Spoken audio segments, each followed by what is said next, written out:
Black, brown, and HBCU bound. Your source for news you can use. Let's shine a light on the 207 HBCUs where culture meets excellence. It's Yvonne Daniels again here from Black, Brown, and HBCU Bound.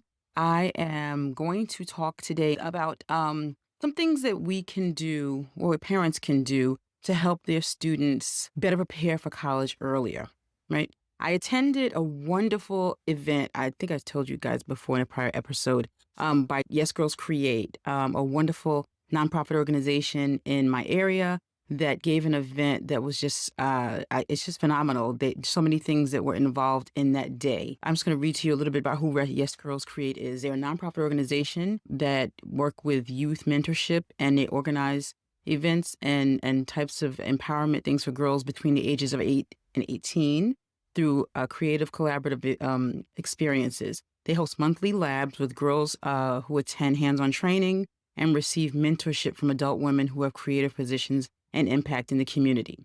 I can tell you that although there were so many things to list here, my takeaway was this hat. Okay, I was fortunate enough to, although I was volunteering, I found myself in one of the sessions hosted by the creator of this cap. It's called a backless cap, a satin-lined backless cap. And the reason why I'm bringing it to you guys, because a lot of my audience wears locks or braids, and a lot of times the ladies can't fit, because of the hair, you can't fit all that hair underneath the cap. So we don't normally gravitate to wearing caps like this. But this backless cap to me was genius. She didn't pay me to do this. I saw someone wearing the cap at the event, and I didn't know that they were hosting one of the sessions. Turns out that they hosted one of the sessions, and every girl, there must have been 100 girls there, maybe 75 to 100 girls from ages 8 to 18. And they were all, aside from all the other events and sessions they had with in regards to financial empowerment and just so many, I can't name them all. This one was the best for me because the creator allowed me to use up all her letters and her designs. I was telling her about what we have and what we have going on here with Black, Brown, and HBCU Bound. And I did get her permission. I told her I wanted to tell you all about it because I just thought this was genius. And like I said, I just happened upon it by happenstance. I saw someone wearing a hat and I'm thinking, that would solve my problems. And I had no idea she was there or even presenting. So I do want to give her a shout out. Her name is Brittany, I guess it's Sade because it's Sade, and it's called the curl cap. So I'm just saying, and I didn't get paid for this. This is not a sponsorship. I just thought that it was genius. You can have a big old ponytail. You can have, all kinds of styles, big old afro, like ponytail afros like the girls wear. And I just thought it was great. And she also is instrumental in empowering young ladies. So she was just phenomenal. So that I tell you all of that to tell you that inspired today's content.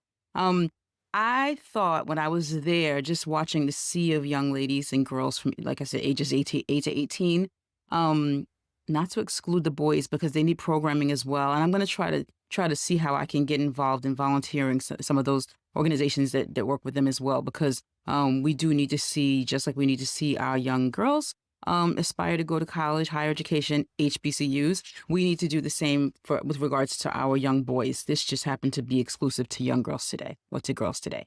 But that inspired me to want to come on and talk to you guys about the importance of pouring into your students or your children early with regards to building their leadership skills, whether that be through social organizations or national organizations that do that, like the Girl Scouts, like Jack and Jill, all those programs that have opportunities for young girls to sort of build up their resumes, so to speak. So keep that in mind. Why it matters, the importance of exposure to these types of events or these types of organizations helps students aim higher. It usually gives them role models that they can aspire to. It usually puts them in a position where they're being mentored and mentored properly if you choose the right organizations, and just keeps them involved. Involvement is key. You want the kids to be involved. And if you get them involved early, the chances are, to me, decrease of having them veer off to a more negative path, so to speak. So that's something that you want to consider when you're preparing for college. It's not all academics. Academics are important, so I'm going to suggest programs like STEP. If you have that in your area, I know here where I live, they have STEP programs where they some of the colleges will host Saturday programs and different events throughout the year, helping students aspire to STEM field. So there's all types of organizations. Like I said, there's Girl Scouts, Jack and Jill. I just don't want to sit and tell you where to go because there are different organizations, smaller ones, larger ones, national ones, and local ones. Just understand that you want to get or Boy Scouts. Remember, we're not excluding boys here. They're important too. We need to know that we need to work towards getting our kids involved, and academic readiness is important as well. So I would like to encourage you guys to have your kids join writing clubs, debate teams. All of these things will come in handy because this was not a thing, but more and more students are expected to be able to speak in front of a group, freely. And then you don't want your student to, the first time that they're ever trying to speak in front of a crowd or a group is to be in a school project because that'll be more difficult for them. So the earlier you get them started and have them jump into these different things to help develop them earlier, I believe will help a better outcome later. It makes for a stronger college application, believe it or not. The things that you do now, you instill in them now, makes for a stronger scholarship application and a college application because colleges, like scholarships, they look for well-roundedness in students. They look for students who are able to not only achieve academically, but they also are looking for students who have outside interests that are positive and that can build to making them a more wholesome student and in turn being someone who will add something to their campus. So it's not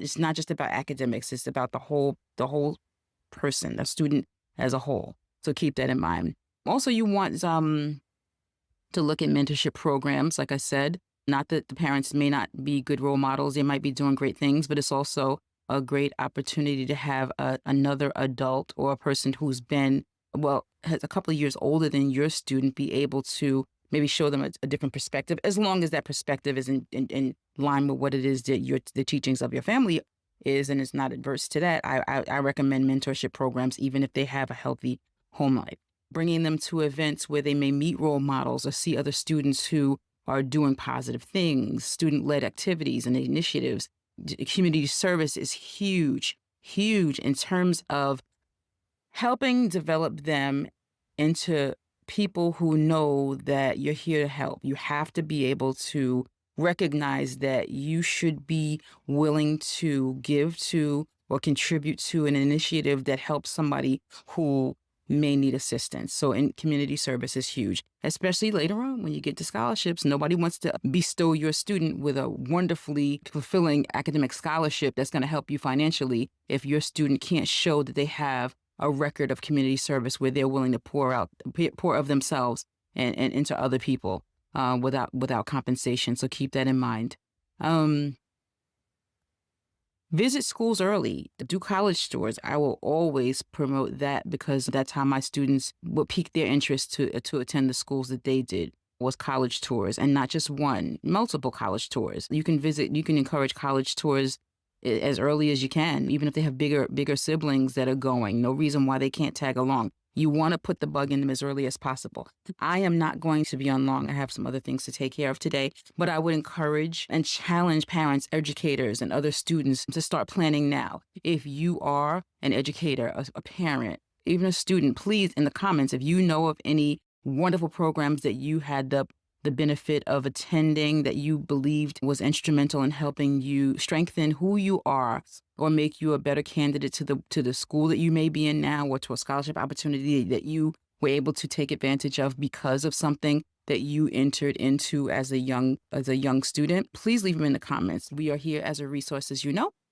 We aim to help others who are coming behind us who may not know. So please don't be shy. Leave things in the comment, little tips or anything. And remember, tell a friend. If you are not a subscriber, please subscribe. Check the bell so that you know when we post updated content. Give us a thumbs up, please. We don't want any thumbs down. We like thumbs up. And also, please just subscribe. Tell your friends. Black, Brown, and HBCU Bound podcast. And we also have a Facebook group, Black, Brown, and HBCU Bound. So thanks for having me, and you'll see me again soon on another episode. So yeah, look to hear from us soon, and thank you. Have a wonderful day, and encourage those kids and get them involved early. Okay? All right. Take care. Bye-bye. Black, brown, and HBCU bound. Your source for news you can use. Let's shine a light on the 207 HBCUs where culture meets excellence.